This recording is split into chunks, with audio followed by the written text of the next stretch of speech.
Imagine a man who uses the tradecraft of private intelligence but strips out everything that makes it legitimate. No client mandate, no legal constraints, no ethics, weaponizing blackmail, financial engineering, and human trafficking in a permanent shadow operation. That man is Jeffrey Epstein, not just a sex offender, but in my view, as a fraud examiner and the founder of a legitimate intelligence firm, he was the center of a dark, privatized intelligence cell. In this episode, we are going to unpack how Epstein built that cell, fraudulent brick by fraudulent brick, from a Brooklyn classroom to Wall Street, to billionaires' checkbooks, to what many have called a global blackmail operation. And I'm going to contrast that with how my firm, Immaculate International, operates in direct opposition, as intelligence without the darkness. Building the operator, Epstein's origin story. Epstein doesn't start out as a billionaire predator. He starts out as a smart kid from Brooklyn, born in 1953 to a middle-class family, skipping grades, clearly gifted in math and science. What's important for our story, though, is what he doesn't do. He never finishes a college degree. He attends places like Cooper Union and NYU, but he doesn't walk out with the credential most people need to even get in the room in elite circles. And yet, by his early 20s, he somehow jumped straight into one of the most exclusive ecosystems in America, the Dalton School in Manhattan. Dalton is an elite private school, the kind of place where the children of New York's powerful families go. In 1974, Epstein is hired there to teach math and physics despite not having a college degree. That's not speculation, that's documented. It's what I would call the first major gatekeeper failure in this story. The headmaster at the time, Donald Barr, yes, the relation of William Barr, was known for making unconventional hires. Epstein is one of them. Students later describe him as charismatic, boundary-pushing, and the kind of teacher who inserts himself into students' social lives. From an intelligence perspective, Dalton is his first target-rich environment. Elite families, powerful parents, and a built-in pretext to get close. People often ask, did he lie about his credentials? Well, some later commentary claims he did embellish or fabricate degrees, but what we can clearly and firmly say is this. He did not have the standard qualifications, and the school waived those requirements to bring him in. Whether you are running a school, a bank, or a law firm, when you bypass basic controls because you like someone's charisma, you are inviting a fraudster inside. Dalton proves a pattern we'll see again and again. Charm the gatekeeper and the controls stop mattering. Bear Stearns, IAG, Leese, Iran Contra, and the Maxwell connection. After Dalton, Epstein doesn't follow the normal Wall Street path. He's pulled into Bear Stearns in the mid-1970s because he impresses a powerful parent from Dalton, Alan Ace Greenberg. Not because of degrees or licenses, but because of charm and perceived brilliance once again. At Bear Stearns, he moves from junior assistant role into options trading and then into special products, complex derivatives, tax-driven deals, and custom structures for very wealthy clients. This is his formal education in financial complexity, how to shift risk, conceal leverage, and use legal-looking structures to do things most outsiders will never see. By 1981, he's out of Bear Stearns. Accounts differ on whether he was nudged out over insider trading allegations, a policy issue, or left voluntarily, but what matters is what he walks away with. A Rolodex of ultra-wealthy contacts and a working knowledge of how to bury risk and money inside complex financial products. From there, he launches his own firm, Intercontinental Assets Group, IAG. IAG is marketed as a high-end financial bounty hunter firm. And just to pause here, this is not abnormal. There's plenty of legitimate private intelligence firms that specialize in high-end international asset tracing. Epstein tells people He helps governments and wealthy individuals recover stolen funds from crooked brokers and lawyers. On paper, that sounds like victim advocacy. In practice, to do that work, you need intimate access to the same machinery used for fraud, sanctions busting, and covert finance. Shell companies, offshore banks, nominee owners, and secret accounts. This is where a crucial mentor shows up. Douglas Leese, a British defense contractor and arms trade fixer. Leese operates in the space where big weapons deals, defense firms, and intelligence services overlap. Former associates describe Leese as the guy who teaches Epstein how defense world money and covert money move, routing arms through third countries, using front companies and flags of convenience, and pushing payments through offshore financial centers so the true origin and purposes are hidden. Through Leese, Epstein is introduced to people like Saudi arms dealer Adnan Khashoggi and, critically, to media tycoon Robert Maxwell, Ghislaine Maxwell's father. And Robert Maxwell is long thought to have ties to certain intelligence firms as well. So now Epstein isn't just a former options trader. He's being socialized into a network of arms dealers, politically connected businessmen, and intelligence-adjacent operators.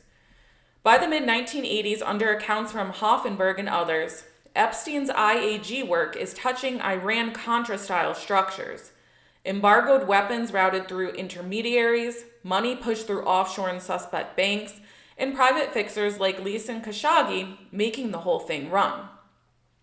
Whether he's a formal asset or a deniable contractor, the function is the same. He's learning to move weapons-related money in sensitive flows in ways governments can disavow later through plausible deniability. So that's dark private intelligence in practice, using financial and logistical tradecraft to serve hidden agendas, not transparent lawful clients or victims. And then through Robert Maxwell's worlds, another key player emerges on the human intelligence side of the house, Ghislaine Maxwell. Ghislaine grows up as the daughter of Robert Maxwell, who himself, as I've said, has long been reported as having deep relationships with Israeli and Western intelligence services.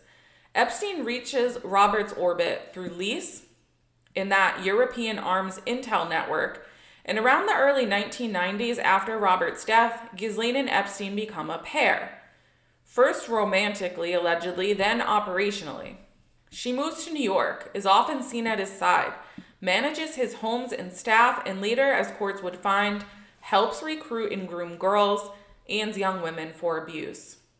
So before we ever get to Towers Financial or the full-blown trafficking and blackmail engine, the architecture is already there. So just to recap, Bear Stearns gives Epstein sophisticated financial tradecraft and wealthy client access. IAG gives him a deniable platform in the gray zone of asset recovery and covert disputes. Douglas Leese pulls him into an arms and defense ecosystem, introduces him to figures like Khashoggi and Maxwell, and teaches him offshore and covert money movements.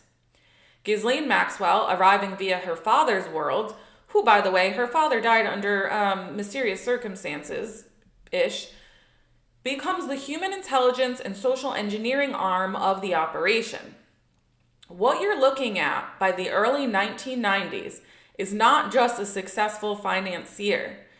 You're looking at the core of a dark, private intelligence cell, financial engineering, arms world logistics, and a Maxwell-anchored social network all aligned around secrecy and leverage. Towers, Wexner, Victoria's Secret, Eastern Europe, Leon Black, and the power blocks around Epstein. I am not going to relitigate the entire Towers Financial case here, but you do need the outline. Towers Financial, run by Stephen Hoffenberg, who was introduced to Epstein through Douglas Leese, was a debt collection company that turned into one of the largest pre-Madoff Ponzi schemes in U.S. history. Prosecutors say hundreds of millions of dollars were raised under false pretenses, with new investor money used to pay old investors and fund executive lifestyles. Hoffenberg later calls Epstein his wingman, but civil suits by investors describe Epstein as an uncharged co-conspirator, alleging that he helped design fundraising strategies and move illicit proceeds. Epstein is never criminally charged in that particular case, so these remain allegations, but if you look at the pattern of his life, they fit. Raising money in opaque structures, leveraging relationships, and operating just off the books. Now, I believe later in his life, Hoffenberg did come out and say that Epstein was the mastermind of this scheme. And also there was allegations about him working for intelligence services, which is why he wasn't prosecuted. But anyway, remember where we left off in the last segments. By the time Epstein is working with Hoffenberg, he's already been educated by Douglas Leese in the arms world logistics and offshore cash flows. Towers gives him something Leese doesn't, though: a live fire exercise in civilian fraud, mass market investors, fake paper, and the realization that if you control the narrative and the books, you can siphon enormous sums with a straight face. But now we get into the pivot that really supercharges his dark cell. His relationship with Les Wexner, the billionaire behind Victoria's Secret and The Limited. In the late 1980s, Epstein is introduced to Wexner through Wexner's existing financial advisor, who later says he warned Wexner that Epstein set off alarms. Wexner doesn't listen. Instead, he does something almost unimaginable in normal wealth management practice. He gives Epstein sweeping power of attorney. That power of attorney gives Epstein wide latitude to sign documents, move money, buy and sell properties, and handle corporate records in Wexner's personal universe. A college dropout with no conventional credentials now effectively controls major aspects of a billionaire's financial life. Through Wexner, Epstein gains a Manhattan mansion, direct access to serious capital, and something even more valuable: legitimacy. If the Victoria's Secret owner trusts this man, other billionaires assume he must have been vetted. Spoiler alert, he wasn't. In Wexner's brands, let's talk about that, especially Victoria's Secret. Give Epstein a lethal kind of operational cover. There are credible accounts of him presenting himself as a Victoria's Secret scout to approach women and aspiring models. In 1997, for example, aspiring model Alicia Arden says that Epstein got her to a Santa Monica hotel room by claiming to recruit for Victoria's Secret. She says he then groped her and told her he wanted to manhandle her. Other victims describe a steady flow of models through his New York mansion, framed as lingerie and catalog opportunities rather than what they really were. Now look at where those models come from. As the fashion industry globalized in the 1990s and 2000s, agencies increasingly pulled from Eastern Europe and former Soviet bloc places, with economic desperation especially, weak legal protections, and high trafficking risk. Epstein's circle plugged directly into that pipeline through agencies like MC2 Model Management, run by Jean-Luc Brunel, who was later, I think, found dead as well by suicide in his prison cell, and who was accused of supplying Epstein with underage girls.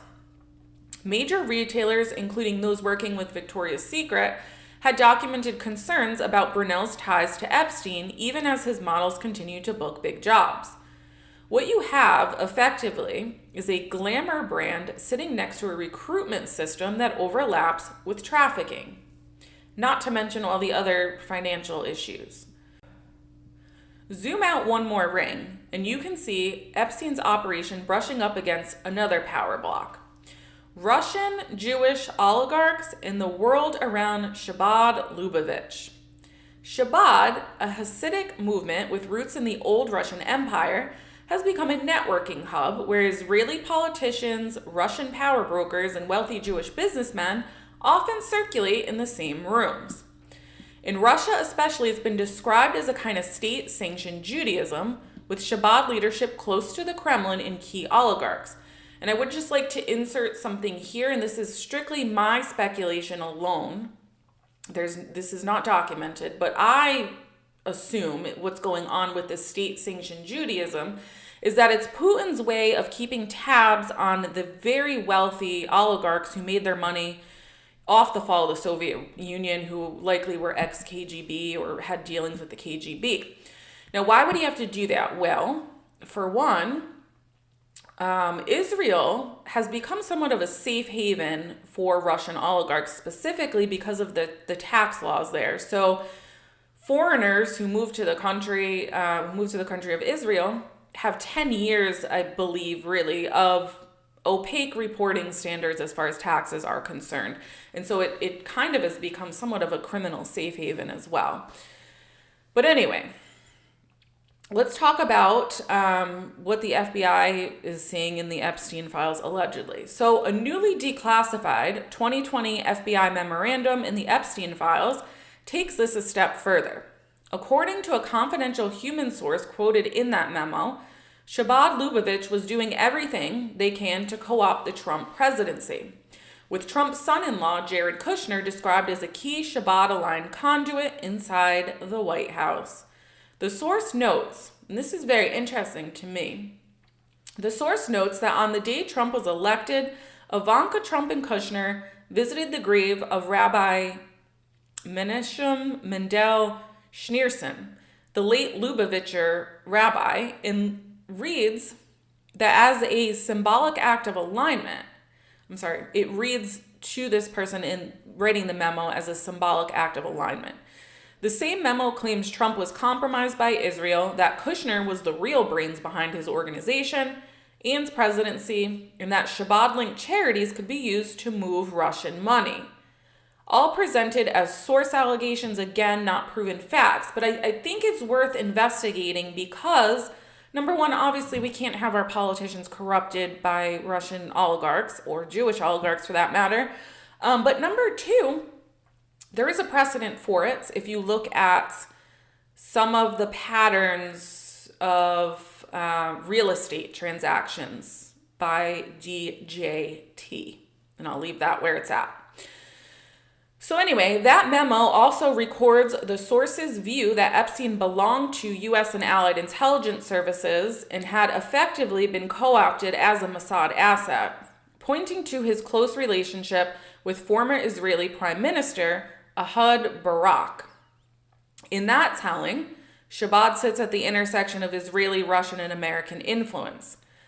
Kushner provides the political inroad to the Trump administration, and Epstein's dark private intelligence cell, built on offshore wealth, trafficking, and compromise, functions as one of the private sector tools available to that wider network. And so that's really where the picture starts to become a little bit clearer of this node theory, this intelligence node theory that is Epstein. And even after his 2008 sex offense conviction, you can see how deeply entrenched Epstein's operation is in the billionaire class. Look at Leon Black, the co-founder of Apollo Global Management.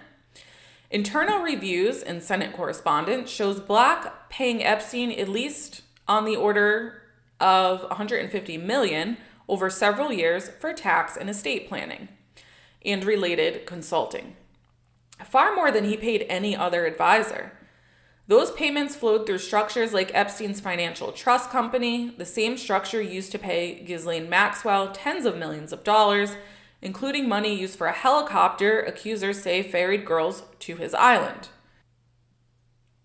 Black insists the relationship was a terrible mistake but purely professional, and he settled with the U.S. Virgin Islands without admitting wrongdoing. And what that means is the U.S. Virgin Islands sued the estate of Epstein, and people like Black and Wexner got dragged into it because the lawsuit states that they were responsible for funding, or the proceeds from the consulting gig were responsible for funding the sex operation. So he settles without admitting wrongdoing in that lawsuit, but the pattern is glaring. Even as Epstein's status as a sex offender is public, major players in American finance quietly still route nine-figure sums through his offshore world for bespoke financial solutions, allegedly. So at this stage, let's recap. Epstein's dark private intelligence cell is operating at the junction of a Ponzi-adjacent fraud education via Towers Financial, arms trade and covert finance tradecraft via Leese in that Iran Contra era ecosystem, brand-level cover in a global modeling pipeline, including vulnerable Eastern European women via Wexner and Victoria's Secret, Russian, Jewish, and Israeli-linked power networks where Shabbat circles, oligarchs, and political families cross paths with private wealth structures. And last but not least, in this section, billionaire clients like Leon Black paying enormous sums into the same offshore machinery that also funds his trafficking infrastructure. It's not one scam. It's a fused ecosystem built to turn money, bodies, and secrets into leverage, with schemes rife in money laundering, probably bribery, corruption, all sorts of bad stuff in the fraud world. The trafficking machine is a private compromise factory. Everything we've walked through so far has been infrastructure: money, brands, logistics, social networks, billionaires, and power blocks. Now I want to show you how Epstein used that infrastructure to run what amounts to a private compromise factory. A dark intelligence operation built on trafficking, grooming, and blackmail. Not just on money, but if you think about it, the money is the overarching umbrella of the entire operation. So let's start in Palm Beach. The pattern that came out in police reports and later testimony is simple and horrifying. A teenage girl is brought to Epstein's house for what's described as a massage, cash for an hour, no big deal. Once she's in the room, though, the situation shifts. Epstein is naked or partially undressed. He escalates the sexual contact, and then after the abuse, he offers more money if she'll bring her friends. That's how victims become victim recruiters. You take a girl who's already been harmed, you pay her, you normalize it, and you incentivize her to widen the funnel so you never run out of a supply. From a trafficking perspective, that's an engine. From an intelligence perspective, it's a self-feeding, human source network built on fear, shame, and cash. Epstein and Maxwell didn't do this alone. There was a ring of women around them who scheduled appointments, handled travel, prepped the rooms, and smoothed things over with parents and the schools. In any other context, we would call that a logistics and operations team. Here, that logistical discipline is being applied to the systemic grooming and movement of minors. Now add the physical environment. Multiple victims, staff, and later investigators describe his properties, especially in New York and on the island, as wired. Cameras, recording equipment, guest logs, meticulous tracking of who came and went. Whether every second of that footage still exists is an open question, but the logic is obvious. If you bring powerful people into a controlled environment, surround them with young women and girls, and record everything, you have something more valuable than cash. You have leverage. This is a classic compromise tradecraft. You engineer compromising situations, document them, whether through video, photos, or detailed notes, and hold that information as potential blackmail or insurance or leverage or information to sell, quite frankly, for other people who want to perpetuate the blackmail or insurance. Some journalists, former intelligence figures, and now even declassified government documents have argued that Epstein's operation looks less like the work of a lone predator and more like a privatized or semi-privatized blackmail platform, potentially with links to not privatized intelligence blackmail platforms. Whether you believe he was formally run by any specific service or simply tolerated and used, the function is the same: sexual leverage as a tool of control. And remember, this isn't happening in a vacuum. It sits on top of everything we've just walked through. Offshore entities, arms world money, oligarch networks, Shabbat political connections, billionaires with complex tax and reputational exposure. When you fuse sexual compromise with that kind of financial and geopolitical architecture, you get a system where people owe you for tax tricks or hidden wealth. People fear you because of what you know and what you might have on tape, and people need you because you're already holding their secrets. So this, my friends, is where I draw a hard line between what I'm calling dark private intelligence and what my firm does. At Immaculate International, we absolutely use intelligence tradecraft. We map relationships, we trace assets, we develop human sources, we reconstruct timelines and pressure test narratives. We trace finances, we map assets, but the difference is why and for whom.